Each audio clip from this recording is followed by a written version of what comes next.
Welcome to mister భక్తి TV. నేను మీ నవీన్.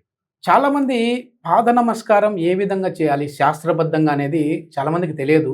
ఏదో పెద్దల ఆశీర్వాదం తీసుకుందాం కదా అని చెప్పేసేసి అట్లా వంగి నమస్కారం చేస్తూ ఉంటారు. దానివల్ల మనకొచ్చే ప్రతిఫలం కంటే కూడా అంటే పెద్దగా నష్టమైతే జరగదు కానీ వచ్చే లాభాలు తక్కువగా ఉంటాయి అని చెప్పేసేసి గురువులు చెప్తా ఉంటారు. అసలు పాద నమస్కారం అనేది శాస్త్రబద్ధంగా ఏ విధంగా చేయాలనేది తెలుసుకుందాం. ప్రస్తుతం మనతో వచ్చేసి ప్రముఖ జ్యోతిష్య పండితులు బ్రహ్మశ్రీ నందిబట్ల శ్రీహరి శర్మ గారు ఉన్నారు. గురువుగారు నమస్కారం. వాగర్థావివ సంపృక్తౌ వాగర్థ ప్రతిపత్తయే జగతః పితరౌ వందే పార్వతీ పరమేశ్వరౌ. ఆదిత్యాయ చ సోమాయ మంగళాయ బుధాయ చ గురుశుక్రశనిభ్యశ్చ రాహవే కేతవే నమః. శృంగేరి జగద్గురు పీఠాధిపతులకి కంచి పీఠాధిపతులకి నమస్కారములు తెలియజేసుకుంటూ కార్యక్రమాన్ని ప్రారంభిద్దాం. గురువుగారు, నేనే మీరు వచ్చినప్పుడు పాదాలని స్పృశించి నేను అట్లా నమస్కారం చేసుకుంటా ఉంటాను. సో నిజంగా మీరు నాతో ఈ టాపిక్ చెప్పినప్పుడు ఆఫ్ ది రికార్డు నేనే కరెక్ట్ చేస్తున్నానా లేదా అని చెప్పేసి నాలోనే ఒక సంశయం మొదలైంది. సో మీ ఆశీస్సులు తీసుకోవాలి, పెద్దల ఆశీస్సులు తీసుకోవాలి. మా అమ్మగారిని నేను ఊరు నుంచి వచ్చేటప్పుడు ఖచ్చితంగా ప్రతిసారి మా అమ్మ ఆశీస్సులు తీసుకుంటా ఉంటాను. కానీ అది కూడా మనం చేస్తున్నాం తప్పు అని చెప్పేసి మీరు అన్నారు. మరి రైట్ వే ఏంటి? అంటే తప్పేం చేస్తున్నాం, రైట్ ఎట్లా చేయాలి? మనం గమనించుకున్నట్లయితే నవీన్ గారు, మనం ఏ సందర్భంలోనైనా పెద్దవాళ్ళు ఇంటికి వచ్చినా, మనకి ఎప్పుడైనా పెద్దవాళ్ళు ఎదురుపడ్డా, లేదా మన ఇంట్లో శుభకార్యాలు జరుగుతూ ఉంటుంటాయి. ఆ శుభకార్యాలు జరుగుతున్నప్పుడు ఆశీర్వదించడానికి స్టేజ్ మీదకి పెద్దలు వచ్చినా అందరూ పాద నమస్కారం చేస్తారు. పెళ్ళిళ్ళు అయితే వధువు వరుడు, ఎంగేజ్మెంట్ అయితే పెళ్లి కాని అబ్బాయి అమ్మాయి.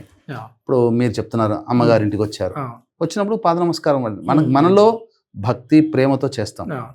కానీ 100కి 95% మంది తప్పులు చేస్తున్నారు. నేను కూడా తప్పేసాను గురించి. తప్పకుండా ఇది ఎక్కడి నుంచి వచ్చింది? మనకు తెలియకుండా చేసే తప్పు ఇది. ఇక నుంచైనా మిస్టర్ భక్తి ప్రేక్షకులు, ఇక నుంచైనా కానీ ఆ తప్పుని సరిదిద్దుకోండి.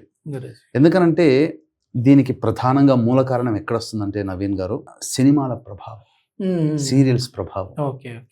ఇప్పుడు భలే నవ్వు అనిపిస్తుంది ఒక్కొక్కసారి సినిమాల్లో కానీ సీరియల్స్లో కానీ. మామూలుగా శుభకార్యం జరుగుతున్న షార్ట్స్ మామూలుగా లాంగ్ షార్ట్స్ ఉంటాయి, నమస్కారం పెట్టేటప్పుడు మాత్రం క్లోజ్అప్ లో పెడతారు. అది డ్రామాటిక్ వేలో కరెక్ట్. కానీ ఆ క్లోజ్అప్ లో పెట్టేటప్పుడు ఎవరైతే రైటర్ ఉంటారో, డైరెక్టర్ ఉంటాడో, అతను సరిగ్గా శాస్త్రాన్ని పాటించకపోవడం వల్ల రాంగ్ మెసేజ్ జనాలకి వెళ్ళిపోతా ఉంది. ఉదాహరణకి నేను ఈ మధ్య ఒక ప్రముఖ రాజకీయ నాయకుడు, ఆ నాయకుడికి కొడుకుకి సంబంధించినటువంటి పెళ్లి జరిగింది. పెళ్ళో మామూలుగా ఎంగేజ్మెంట్, స్టేజ్ మీదకి అందరికీ వచ్చారు, వాళ్ళు కూడా తల్లిదండ్రులు కూడా వచ్చారు. ఆ అబ్బాయి నమస్కారం చేసేటప్పుడు చాలా కొన్ని లక్షల మంది చూసింటారు, యూట్యూబ్లో చూసిండొచ్చు, మామూలుగా లైవ్లో కూడా చూసిండొచ్చు. కానీ పెట్టే నమస్కారం తప్పుగా ఉంది. ఇది చూసిన వాళ్ళు ఇదే కరెక్ట్గా అని అనుకుంటున్నారు. సినిమాల్లో కూడా అలా చూపించడం, ఎందుకంటే మనిషిని ప్రభావితం చేసే సినిమా కదా. అందుకని ఈ యొక్క పాద నమస్కారంలో చాలా మంది తప్పు చేస్తున్నారు. మీరు అడిగారు మనకు వచ్చే లాభాల కన్నా నష్టం ఎక్కువగా జరుగుతుంది అని. నష్టం ఏం లేకపోయినా మనం పొందే లాభం ఏమి ఉండదు. కానీ లాభము ఏంటనంటే, మీరు గురుబలం కావాలి, జాతకంలో అనుకున్న పనులు నెరవేరాలి, దైవబలం కావాలి అని అంటే పెద్దలకి ఎప్పుడూ పాద నమస్కారం చేయాలి. పెద్దలు అంటే ఎవరు? వయసులో పెద్ద, హోదాలో పెద్ద, జాబ్ చేస్తుంటారు బాస్. అలాగే జ్ఞానములో పెద్ద, చిన్నవాడైనా జ్ఞానవంతుడైనాడు పాద నమస్కారం చేయడం తప్పులేదు. కుల పెద్దలు, మత పెద్దలు, సన్యాసాశ్రమం స్వీకరించిన మఠాధిపతులు, పీఠాధిపతులు, వీళ్ళందరికీ కూడా పాద నమస్కారం చేయాల్సిందే. చేస్తే గురుబలం పెరుగుతుంది. గురుబలం పెరగడం వల్ల ఏమైతుందంటే, ఎవరి జాతకంలోనైతే అంటే జాతకరీత్యా తరచూ ప్రతి పని ఆటంకాలతో ముగుస్తూ ఉంది. ఒక చిన్న పనికి కూడా ఎక్కువగా సమయం తీసుకుంటుంది, ల్యాగ్ ఎక్కువ అవుతుంది, టైం ఎక్కువ తీసుకుంటుంది, అనుకున్న పనులు కావట్లేవు, ముఖ్యంగా ధనపరంగా ఇబ్బందులు పడుతున్నారు, పిల్లలు విద్యాపరంగా ఇబ్బందులు పడుతున్నారంటే ఖచ్చితంగా పెద్దలకి పాద నమస్కారమే ది బెస్ట్ రెమెడీ. పూజలు, హోమాలు, అభిషేకాలు వీటన్నిటికన్నా పాద నమస్కారం చేసి ఒక 6 నెలల పాటు చూడండి. తదనంతరం వాళ్ళ జీవితంలో 6 నెలల్లో, అంటే ఇక రోజు అదే పనిగా టీ తాగినట్టుగా పాద నమస్కారం కాదు, పెద్దవాళ్ళు ఎప్పుడు కనబడ్డా ఆశీర్వచనం తీసుకోవడం, గురుబలం పెరగడం కోసం. ఇట్లా బ్రాహ్మణులు కనబడ్డారు, ఆశీర్వచనం, జ్ఞానవంతులు కనబడ్డారు, ఆశీర్వచనం. మీకు నార్త్ సైడ్ చూడండి, మార్వాడీస్లలో, గుజరాత్, రాజస్థాన్ అటువైపు చూస్తే నార్త్ సైడ్ ఎక్కువగా బెంజు కారులో పోతుంటాడు, ఎదురుగా చినిగిన బట్టలు, మాసిన బట్టలతో సాధువులు అట్లా ఎవరైనా బంధువులు కనబడతారు. కనబడగానే కారు దిగి మొదలు పాద నమస్కారం చేస్తాడు. నేను డబ్బునవాడని అహం చూపించాడు. అందుకనే నార్త్ సైడ్ ఎక్కువగా పూజలు చెయ్యకపోయినా ఇటువంటి చిన్న చిన్న పరిహారాలు పాటించడం వల్ల వాళ్ళు ఎప్పుడూ ధనవంతులుగా ఉంటుంటారు. ఇది జరుగుతున్నటువంటిది. అది మనం చేయడం. ఇక్కడ ఏంటంటే మనకు ఎదుటివాడు మనకు బాగా పరిచయమైన వ్యక్తి వచ్చినా ఈగో ఉండడం వల్ల కనీసం నవ్వుతూ మాట్లాడడానికి కూడా మనకు మనస్సు రాదు.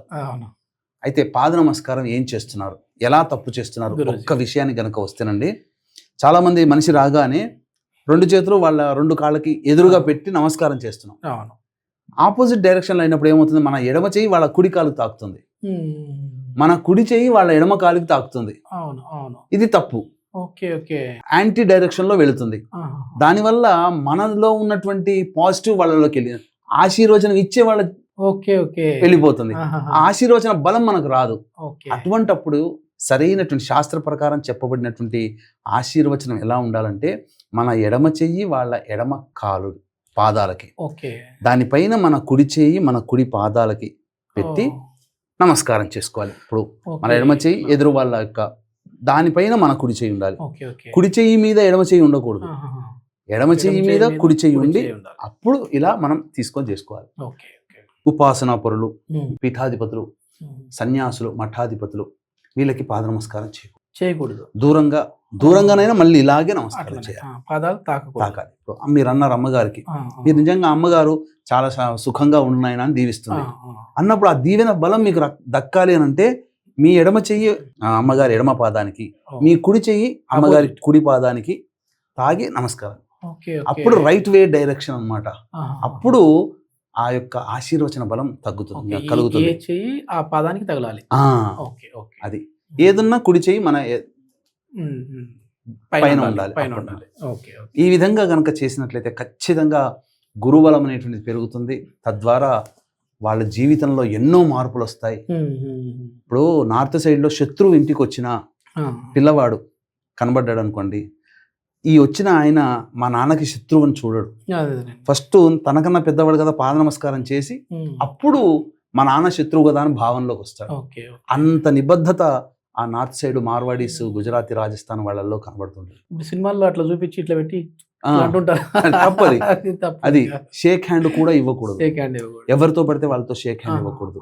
ఎందుకంటే కరచాలనం అనేటువంటిది మన దాంట్లో లేదు. ఎప్పుడైనా గుర్తుపెట్టుకోండి, మనకు ప్రధానంగా కరచాలనం అనేటువంటిది చేస్తే మనలో ఉన్నటువంటి పాజిటివ్ వాళ్ళలోకి వెళ్ళిపోతుంది.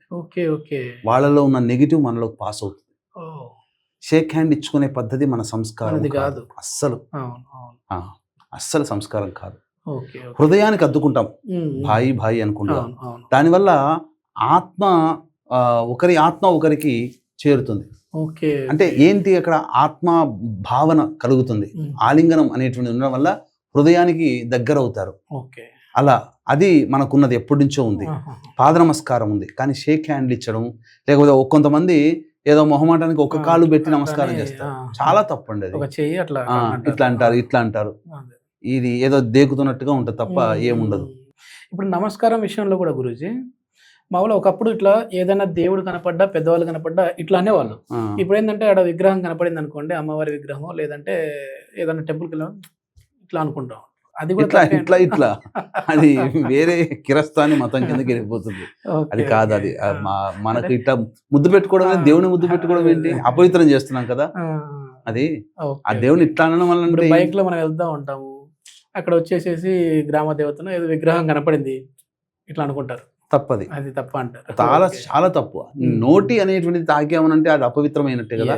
ఇప్పుడు చెప్పులకి ఇట్లా అనుకోవడం మంచిది. ఇంకా ముఖ్యంగా నేను కొంతమందిని చూశాను, అంటే 2013లో నేను ప్రత్యక్షంగా చూశాను. వైజాగ్ లో మీరు అన్నట్టుగా రోడ్డు మీద దేవాలయాలు చిన్న చిన్నవి ఉంటాయి. నేను అక్కడ నిలబడ్డప్పుడు ఒక వ్యక్తి బండి మీద పోతూ దేవాలయం కనబడగానే బండిని కాస్త ఆపి ఇలా నమస్కారం చేసుకున్నాడు. ఆ పద్ధతి సంస్కారం. అట్లా ఉండాలి అంతే తప్ప బండి మీద పోతూ ఇట్లా కనబడగానే ఇట్లా ఇట్లా అనుకుంటే తప్పది. నీకు ఉన్నది భక్తి ఉంది, ఎవరి కోసమో ఎవరో చూస్తారని భయపడడం దీనికి. నిజంగా రోడ్డు మీదే ఉంటుంది కొన్ని దేవాలయాలు. ఒక్క నిమిషం ఆపి నమస్కారం చేసుకుని భక్తిగా ఆ శిఖరాన్ని చూసుకొని నమస్కారం చేసుకుంటే మనకు ఆ దైవానుగ్రహం కలుగుతుంది ఓకే. తప్పకుండా. అంతే తప్ప మన పని మీద మనం పోతూ దేవుడు కనబడంగానే ఇట్లా అనుకుంటూ మనం కూడా కష్టం. అది. చాలా చక్కని విషయాలు గురూజీ. ఎందుకంటే నిజంగా మాకు తెలిసి తెలియక చేసే తప్పుల వల్ల అంటే ఇంకా రావాల్సిన గురుబలం కంటే ఇంకా పోతుంది, ఇక్కడ మాకు బలం తగ్గుతుంది. కానీ ఇప్పటి నుంచి నేను మీరు కనపడినప్పుడైతే మీరు చెప్పిన విధంగానే నమస్కారం అయితే చేసుకుంటాను గురూజీ, అమ్మగారికి కూడా. ఓకే గురూజీ, ధన్యవాదాలు.